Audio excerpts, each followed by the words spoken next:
did President Trump get an MRI during his recent visit to Wall Street?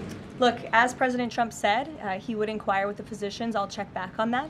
But as the physical itself stated, Kristen, and as you all know, because you were all witness to it, every single day the president is in optimal physical health. This was a follow-up appointment, and we provided a detailed readout of that physical. I'm happy to give it to you again, and I can inquire further. With all due respect, an MRI is a very specific procedure. It's done on a part of the body looking for something specific, so it's not generally part of any kind of routine checkup. And in addition, President Trump has said that he wants to be transparent. He told us to ask the doctors, which we have and have not heard back. Why don't we have more information on this? As I said, I'll check back for you. Go ahead.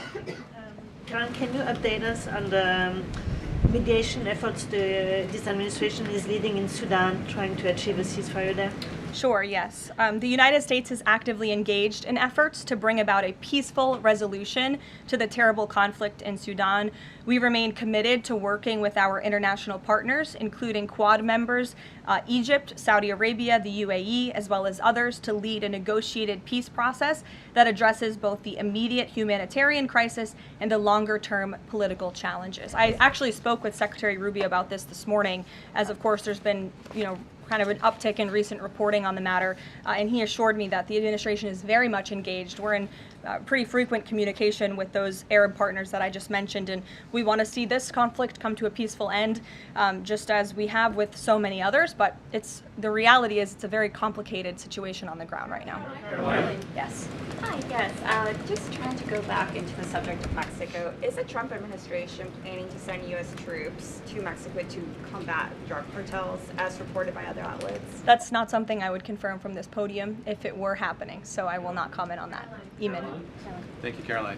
Why did the president decide not to go to the Supreme Court tomorrow? He'd indicated earlier that he might want to go and attend in person.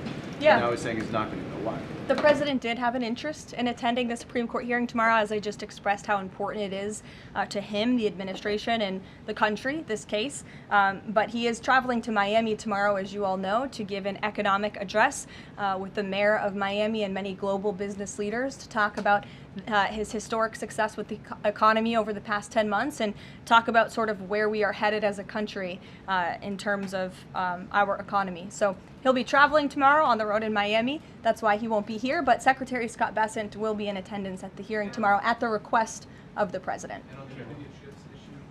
He has said that he doesn't want to export the high-end NVIDIA chips to China, correct. but the Wall Street Journal reported yesterday that there was some question about whether the president would raise this as a possible concession with the Chinese side during his meeting with Xi Jinping. So does the White House consider NVIDIA chip exports to China to be a closed issue right now, or is this an ongoing negotiation between the United States, China? If you like this video, then like, share and subscribe to Mirror Now.